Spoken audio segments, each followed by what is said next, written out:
আমি এই বটগাছ প্রথমে রেস্কিউ করা শুরু করি।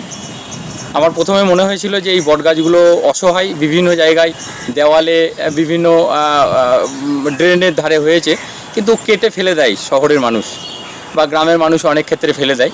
আমার মনে হয়েছিল যে এই গাছগুলোকে নিয়ে যদি আমি জীবন দিতে পারি, তাহলে আগামী প্রজন্মকে আমি একটা ভালো জিনিস উপহার দিতে পারবো।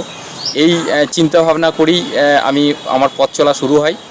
এবং তারপর থেকে আমার সবথেকে যেটা বড় সাপোর্ট করেছেন সেটা বর্ধমান গাছ গ্রুপ এবং আমার মিডিয়া বন্ধুরা। আমাকে হয়তো এই বটমুন্সি নামে যে পরিচিত বা বটমুন্সি নামে যে চেনে এখন, সেটা কিন্তু টোটালটাই মিডিয়া, সোশ্যাল মিডিয়ার জন্যই চেনে। ডিজিটাল মিডিয়ার আমার বন্ধুরা, বান্ধবী যারা আছেন, তারাই আজকে এই জায়গা আমাকে তৈরি করে দিয়েছেন। আমি তাদেরকে সাধুবাদ জানাই।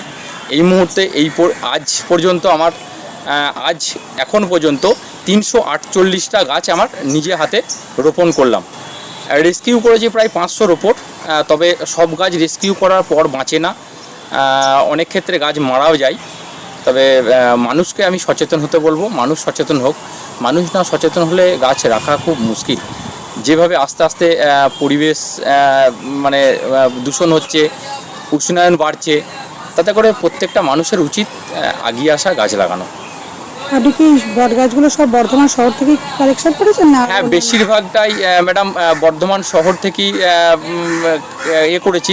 এবং বর্ধমান শহর ছাড়াও আমি বিভিন্ন জায়গায়, রাজ্যের বিভিন্ন জায়গায় আমি গেছি। মেদিনীপুর গেছি, এদিকে আপনার হুগলি সাইড থেকে কিছু তুলেছি, বিভিন্ন জায়গা থেকে তুলি। কিন্তু আমি তো একটা জায়গায় সংস্থায় কাজ করি, আমি সেইভাবে সময় দিতে পারছি না গাছগুলো। তাহলে আমার কাছে প্রচুর ফোন আসছে সোশ্যাল মিডিয়া মারফত গাছ নেওয়ার জন্য, গাছ লাগানোর জন্য। আমি সেইভাবে সময় দিতে পারছি না। সেই গাছগুলোকে কোথায় লাগান?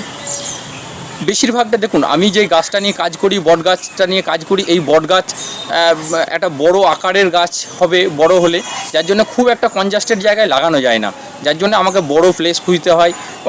এখন তো ফেসবুকে আমাকে অনেকজন মেসেঞ্জারে মেসেজ করেন, দাদা আমার এখানে একটা গাছ লাগিয়ে যান। আমি সেইভাবেই মেসেজ দেখেই গাছগুলো লাগাচ্ছি বিভিন্ন জায়গায়। আর এর মধ্যে আর কাউকে কি সঙ্গে নিয়েছেন, আপনি একাই?